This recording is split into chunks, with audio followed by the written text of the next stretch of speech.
Are you ready for this fun project? I really love to create seamless pattern designs. I'm going to show you all the materials you will need. You'll obviously need some kind of pencil. You will need a ruler, and then obviously cutting tools like anti-cutters, scissors, blades, some masking tape, and I am using just some black liners to help finalize the design with, and I have chosen to use gouache. I love gouache. It's a challenging medium, but it creates such intense, vibrant color. I'm just using a student quality gouache, so not even an expensive set. Of course, you're going to need some brushes, so set up various brushes, like the same kind of brushes you'll use for watercolor, so various soft-ended brushes. And then you will obviously need some paper. I'm going to work in layout paper for my rough, a very light kind of 46 GSM layout paper.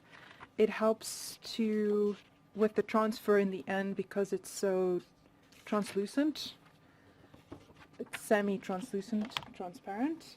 And my final piece I'm going to do on a heavy paper, 130 GSM, and this paper is a mixed media paper, colored pencil. There you can see it can deal with water. Just make sure that your paper is not just for pens or graphite, but it can actually absorb water.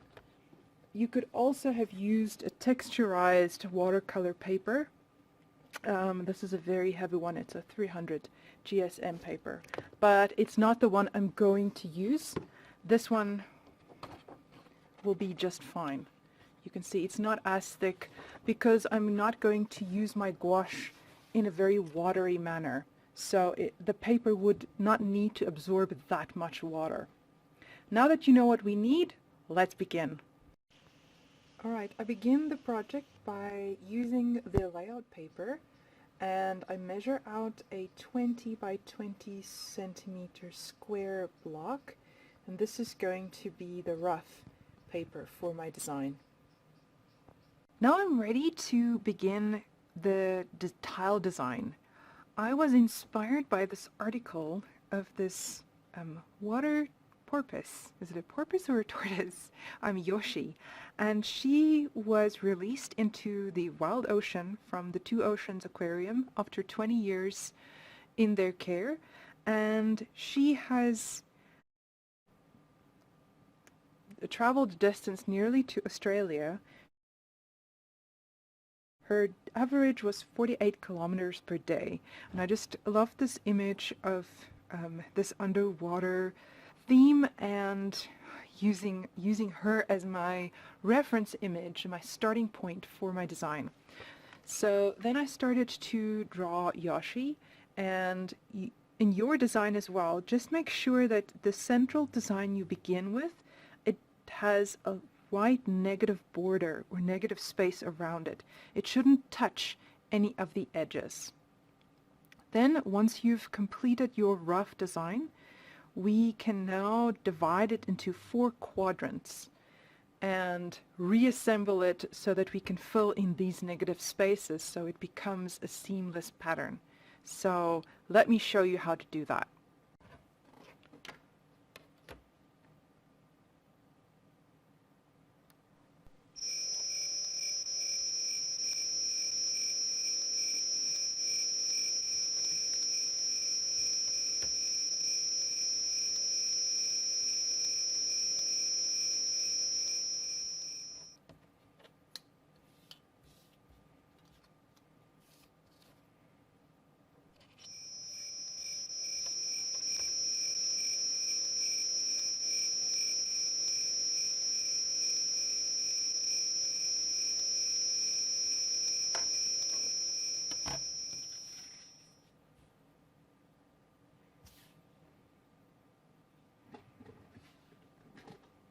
I've cut out the design into 4 equal quadrants, and I'm going to demonstrate to you what you now need to do.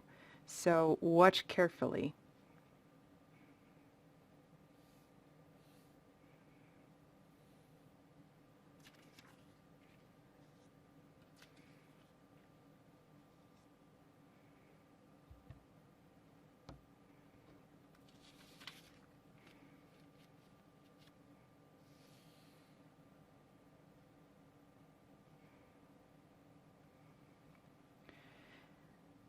Now you can see the center part of the tile has now become a void space, and this gives us a new surface area to fill in and create more abundance on our tile design. You see what happened to Yoshi. She got divided up into her 4 quadrants, and she's actually absorbing the 4 corners of the seamless design. I'm going to turn her over to her reverse side, and using masking tape, I'm going to tape this together.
Now it's time to fill in this void space. I think Yoshi can have some friends, and I'm going to give her a couple of passers-by, maybe some fish. Let's see. Okay, this is my finalized tile design.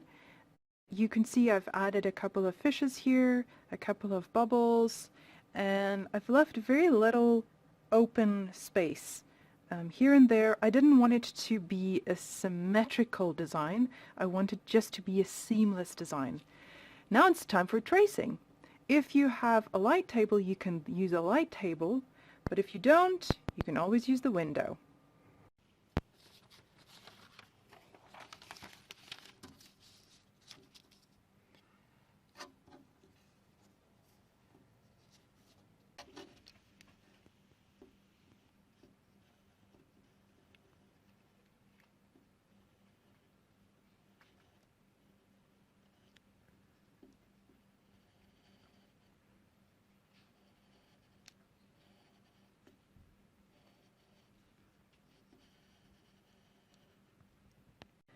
After I traced my design onto the final paper that I decided to use, it began with the fun stuff, which is the painting part.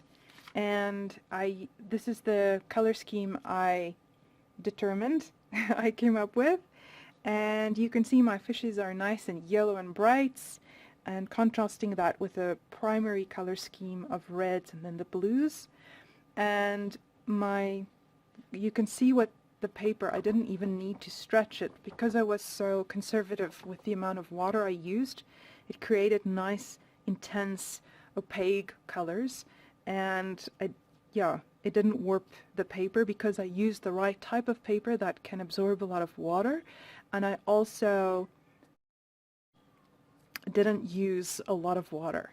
Now I can go over to really see whether or not my pattern is as seamless as I believe it to be. I'm going to use this app to just scan it in.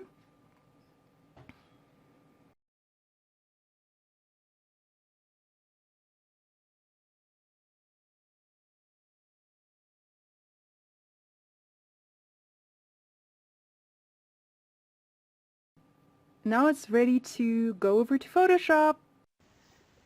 I've opened up Photoshop and now I'm going to open up the image that I scanned of my artwork. And there it is. And I'm creating a new A3 blank document of the default 297 by 420 millimeters, and I wanted print quality, so I'm making it 300 pixels per inch. That looks great. We just want to see what our seamless pattern is going to do and whether or not it actually is a proper seamless pattern. I'm not going to do any color corrections or anything like that in this demonstration. I just want to see whether or not my seamless pattern actually works. And look at that! Yoshi is coming together! There she is! And there's not just one Yoshi, but a couple of Yoshis. She's got her great friends. It's looking good.